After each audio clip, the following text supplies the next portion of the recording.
আসসালামু আলাইকুম ওয়া রাহমাতুল্লাহ। ইন্নাল হামদুলিল্লাহ ওয়াসসালাতু ওয়াসসালামু আলা মান লা নাবিয়্যা বা'দাহ। দেশে এবং প্রবাসে কাছে দূরে যে যেখানে বসে আজকের ভিডিওটি দেখছেন আপনাদের সকলকে জানাচ্ছি আন্তরিক প্রীতি ও শুভেচ্ছা।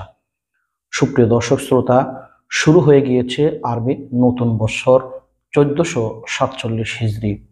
আরবি নতুন বছরের প্রথম মাস হচ্ছে মুহররম মাস।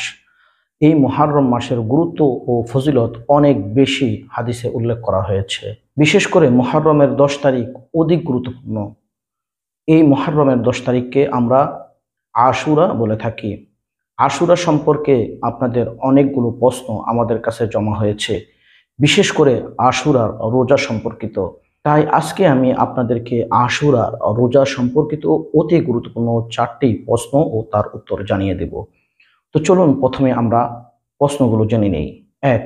আশুরা রোজা রাখার ফজিলত কি? 2.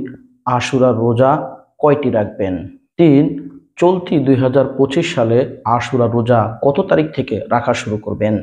4. আশুরা রোজা রাখার নিয়ত কিভাবে করবেন? শুরু থেকে শেষ পর্যন্ত আমাদের সঙ্গে জুড়ে থাকুন, সমস্ত প্রশ্নের উত্তরগুলো ইনশাআল্লাহ পেয়ে যাবেন। তো চলুন প্রথমে আমরা আশুরার ফজিলত কি এ সম্পর্কে জেনে নিই। আশুরার দিনের অনেক ফজিলতের কথা হাদিসে উল্লেখ করা হয়েছে।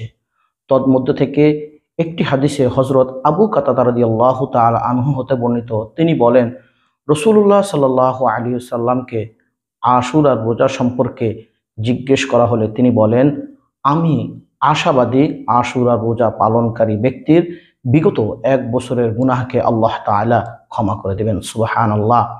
অন্য আরেকটি হাদিসে হযরত আবু হুরায়রা রাদিয়াল্লাহু তাআলা আনহু থেকে বর্ণিত, তিনি বলেন, রাসূলুল্লাহ সাল্লাল্লাহু আলাইহি সাল্লাম বলেছেন, রমজান মাসের পরে সর্বাধিক গুরুত্বপূর্ণ ও ফজিলতপূর্ণ রোজা হলো আল্লাহর মাস মুহররমের রোজা, অর্থাৎ আশুরার রোজা।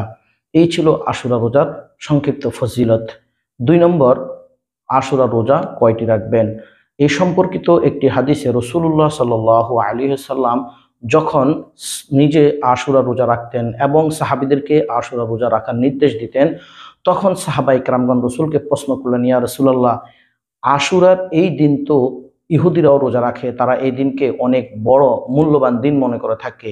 আমরাও যদি এই দিনে রোজা রাখি তাহলে তাদের সাথে তো আমাদের মিল হয়ে গেল।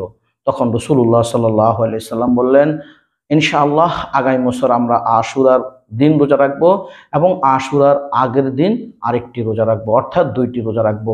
এই হাদিস থেকে প্রতীয়মান আশুরার রোজা 2টি রাখতে হবে। 3 নম্বর প্রশ্ন ছিল আশুরার রোজা কবে রাখবেন? যেহেতু আমরা সকলেই জানি আজকে মুহররম মাসের 1 তারিখ, আগামী 6 জুলাই রোজ রবিবার আশুরার দিন।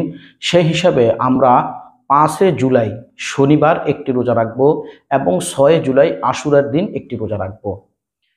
এছাড়াও আমরা এভাবেও রাখতে পারি, 6 জুলাই রবিবার একটি রোজা রাখবো এবং 7 জুলাই সোমবার আরও একটি রোজা রাখবো।